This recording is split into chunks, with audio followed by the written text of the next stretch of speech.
Naghahanap ka ba ng BPO jobs? It's easy to get overwhelmed with options. Pero paano mo malalaman kung legit at worth it ba yung company na ina-applyan mo? Correct. Hindi lang basta trabaho yan ha. It's about your career and well-being. So today, we'll dive deeper into 5 critical signs to watch for when choosing your next BPO company. The BPO Break Room Podcast, welcome back to another episode. This is Jay and you are tuned in on the rising show in the BPO world. BPO Break Room Podcast. Bakit to hinihingal? Hello, Kay? Mahingaling gabi sa lahat! Hello, hello! This is Kay. To those that are watching and listening to us right now, if you haven't yet subscribed on our channel, send us some love and give us a like.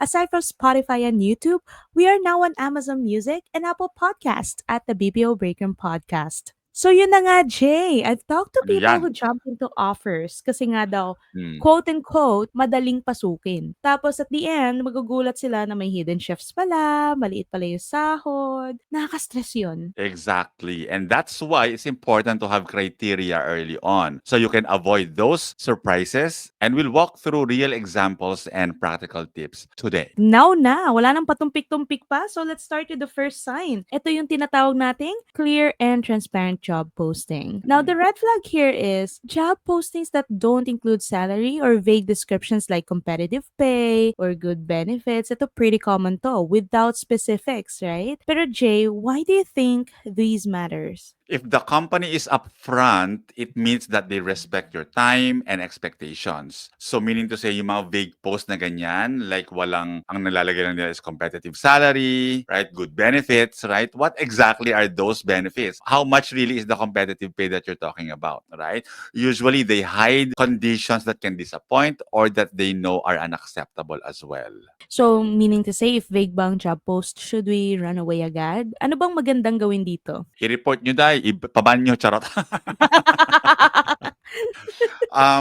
This has been a trending topic on LinkedIn for quite a while now. And there are actually a portion or percentage of recruitment people in the recruitment industry na it's very, very important na nag-agree na to be transparent na ilagay ko magkano yung sweldo doon. If you see a vague post like that, ask for clarifications before applying. Or Mm. if talagang very attractive yung kanilang job description and you think na you're the right fit for the job, no, you can still proceed and send your application. But of course, when you get to the interview na, no, don't be afraid to ask for ano ba yung job, ano ba yung salary offer dito. You don't want naman to go through like the all the stages of the hiring process and then at the end of it during the job offer na is ang baba pala. Parang you just wasted your time and you also wasted the recruiter or the employer's time. Right? If they're not disclosing any of that information, kahit na nagtanong ka na, you decide if you still wanted to push through or not. I've experienced this before wherein nakalagay nga competitive pay, ano, right? Mm. Nag-go through pa rin ako, right? Stage 1, stage 2, stage 3, up to Mm. naabot ako ng job offer. And then when I saw the job offer, I just asked first, is the salary offer still negotiable? Because Mm. it is below my minimum requirement, right? I wanted to negotiate, if not the salary, at least the benefits that I could get. Nag-decline Ah, yung senior manager. Nag-decline na no. I left the oo. building. Yeah, I left the building. Pero when I was about to step out of the building, the recruiter called me, right? Sir, balik po kayo. Kasabi po kasi ni Sir Keme, is okay na daw po yung negotiation. So, be proactive. Be an advocate for yourself, advocate for what you need, and advocate for what you think is fair. Kaya naman, ang Mm. sign number 2 here is professional recruitment process. Ang red flag, walk-in applications only. No scheduled interview or hired after 10-minute interview. And why it really matters is because structured recruitment shows that the company invests in hiring the right people, right? Reducing the turnovers and ensuring the quality. And of all the job opportunities that you have applied for, have you experienced this kind of red flag naman? Oo. When siya na-experience ko na is nakakita na ako ng mga ganyan. Most especially sa Facebook. I don't remember seeing this kind of job opportunities sa LinkedIn. Usually Facebook lang. JobStreet, I don't remember as well. Pero yung mga social media, one interview lang, no experience, hired agad. Nako. So, If recruitment feels rushed or unprofessional, ask for a clear hiring timeline. Okay? Ang yung mga legit na companies dyan will respect your question. At yung mga legit na companies and mga legit na job roles there ay hindi lang one interview. Okay? May mga different layers of hiring process dyan. Pero totoo naman ha, may mga job opportunities dyan na legit din na totoo naman na same day hiring yun, pwede yun. Na-experience ko na yan. And totoo yung sinabi mo na talamak to sa social media, lalo na ang nabibihag talaga dito yung mga kailangan ng trabaho. Pero Mm. majority of the time, mapapansin mo to ha, sa mga entry level to na type of Mm. jobs.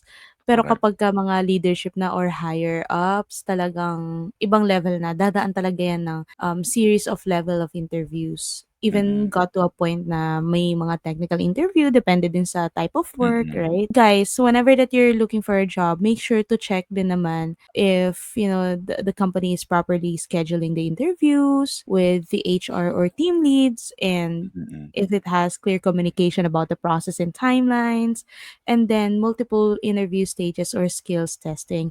And there's this one pala I remember, Jay, no? May in-applyan ako before. Sa first email na natanggap ko, nakalagay doon ano yung mga steps. Ang ganda yun.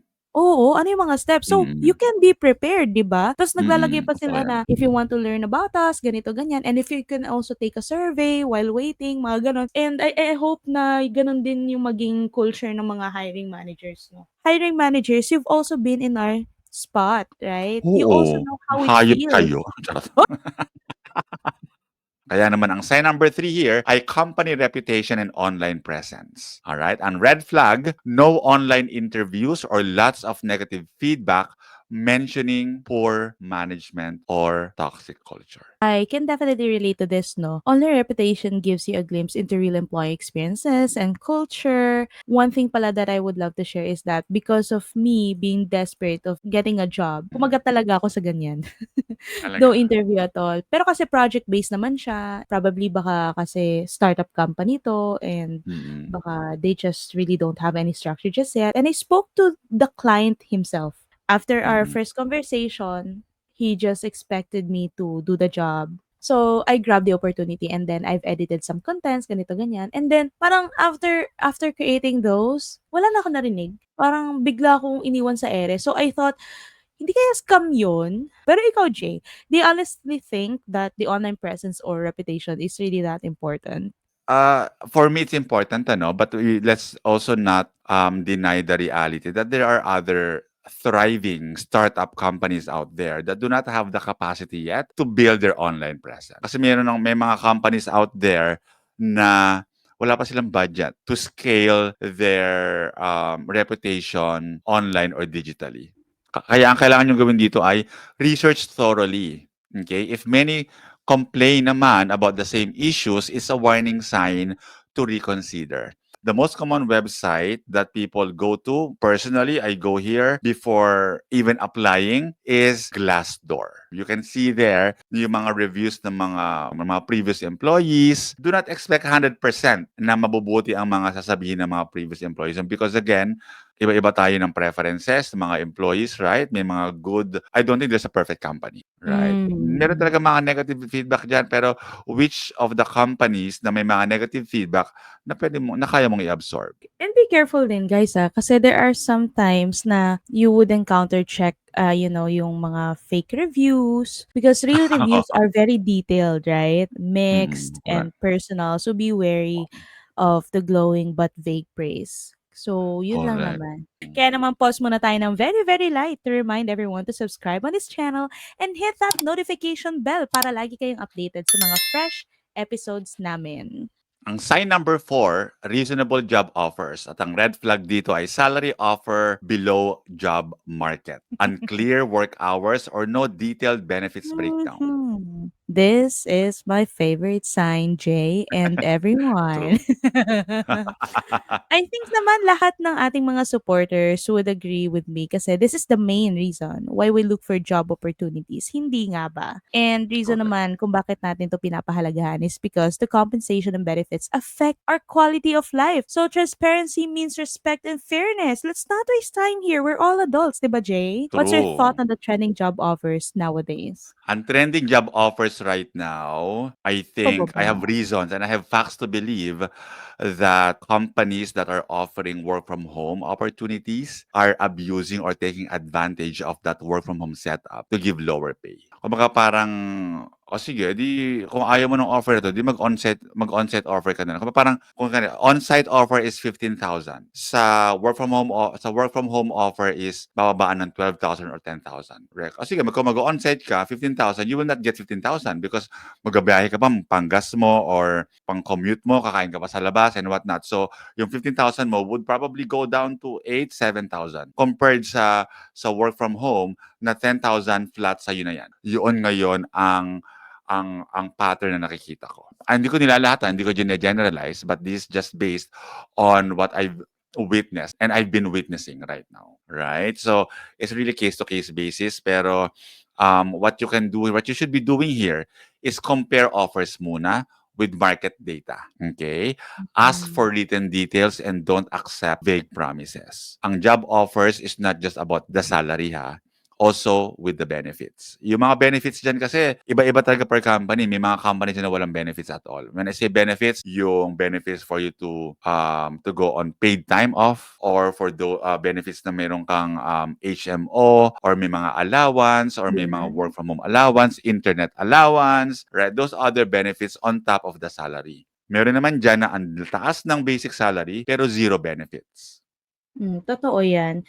And watch for, performance-based pay.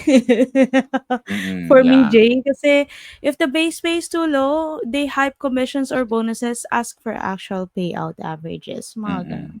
What are the things that you guys need to look for or if the salary aligned with or above the industry average? Nako, compare nyo 'to, offer via salary reports on JobStreet or PayScale, PH. If it's Mm-mm. 20 or 30% below the average, you have to think twice. And kung transparent ba sila sa working hours, shift policies, if they have clear expectation of the benefits like the clear insurance, leaves and bonuses, and there's no hidden deductions or surprise fees. Ito yung maganda naman sa ibang mga hiring managers, so nakalagay doon na Oo. we don't have benefits like health insurances, mga ganyan. But we do have leave, mga ganon. So, doon naman Mm. sila bumabawi. At walang tax And 'yun. yun, walang tax pati yun, di ba? Which is But some, happy, I don't know. And it's better to wait and find a job that values your skills and time properly. Hindi 'to applicable sa mga walang trabaho diyan. oo naman. Okay? Huwag maging If you don't choosy. have a if you don't have a job right now and you badly need one because you're supporting your family, you have mouths to feed, right? So I would suggest that don't be picky muna. Mamaya niyo na i-exercise yung hindi ko to worth. Kaya naman, ang sign number 5, consistent values during interview.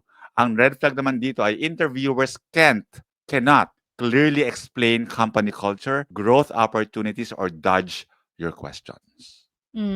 And this really matters, guys, ha? Kasi it shows that the company invests in people, not just profit. So some people are just ignoring the red flags. And to be honest, Shay, have you ever ignored a red flag before? Whenever Yeah. I'm interviewed, most especially during the final stage, I Mm. always ask these questions. Two questions yung tinatanong ko lagi. Mm.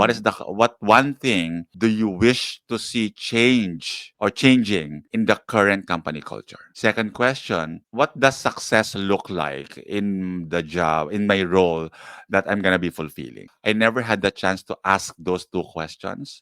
And Close-ended correct. conversation. Correct. And for me, that tells a lot about the culture in the company. And that's true enough. For me, kasi if you were not asked by the CEO or by the final interviewer, the hiring managers, do you have any questions? For me, it conveys that the culture in that company is one way lang. Meaning to say, gawin mo to, gawin mo to, gawin mo to, don't ask questions, just do it, just do it, just do it. Ayun. Pero Mm-mm. the question siguro ng mga listeners natin, why did you still accepted the job? I accepted the job because the CEO was very honest enough to me that they need help and they haven't really grown, and they are now ready to embark in their journey to grow the company.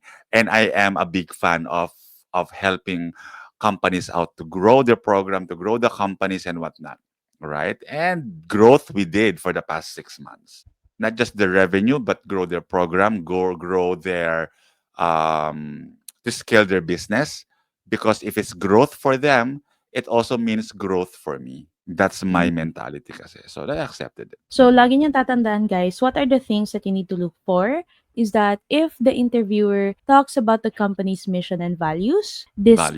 discussing the career growth and training programs, and of course, has openness to your questions and clear Yon. answers, no? Yun nga, Mm-mm. tulad ng sinabi ni Jay kanina, it's really important kasi that means that they value whatever input that you have. Correct. Mm-mm. 'Di ba?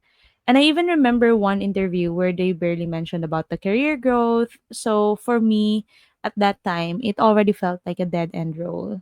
And that's exactly why this is critical. You want a company that supports your development and not just a paycheck. And actually, all companies naman chine-check ko ano yung developmental programs ng companies na yun for the employees. A couple of companies stood out for me that they actually have their very own curated developmental materials for their employees. Like, para siyang LinkedIn Learning, pero in-house. And they are really advertising that on their website. And then when I got to that company, and that's the first thing I checked. Totoo nga ba to? Totoo nga, ang dami doon mga courses like project management, Six Sigma. Yun nga lang, medyo mababa ang sweldo nila doon. Pero then again, what really attracted me, what really made me say yes to that offer, to that company, is the fact that they are offering that development programs for the employees. Kasi yung mga trainees na ganito, for example, if you're going to subscribe to LinkedIn Learning, how much yan per month? And nakakatuwa, no? Kasi may mga ganun pala. Ano Mm. to? Anong company to? On-site dai. Ay, on-site? Never Oo, on-site. mind. Ano siya, Sayang. yung unang company na ano is Convergys. Second company is very, very recent. Genpact naman siya, Genpact. Ay, parang Mm-mm. narinig ko na yan before. Eh, talaga, may ganun sila. You know, these signs, these are just not to avoid, the bad companies, no? And True, it correct. just speaks about, who you are. Mga Mm-mm. ganon. Who you And are and what who you are you and who your are. friends are. Tell me. Tell Sa me who type your of friends are. Correct. So, ayun. 'Di ba? Yung mga ganong bagay baga, guys. And, True. So you have the right oo. to expect transparency, respect, and support. Don't Yes. settle for less just because the market is competitive. Kaya naman, if this helps, tag someone who's currently applying or balak mag-apply pa lang. We also want to hear from you guys. Nakapag-decide na ba kayo kaninong job offer ang tatanggapin ninyo? Drop your thoughts in the comment section below. Tag us din sa mga trending memes ninyo. We're on YouTube, Spotify, Amazon Music, Apple Podcasts, TikTok, Facebook, and Instagram. Agree, Yana Grande. Let's interact on our social media accounts. And for those who are exploring job opportunities and community in the BPO industry, work from our on-site, join our WhatsApp group. Lastly, check our bio and join our growing community. This is the BPO Break Room. Join us next time as we try to make the BPO workplace better, one story at a time.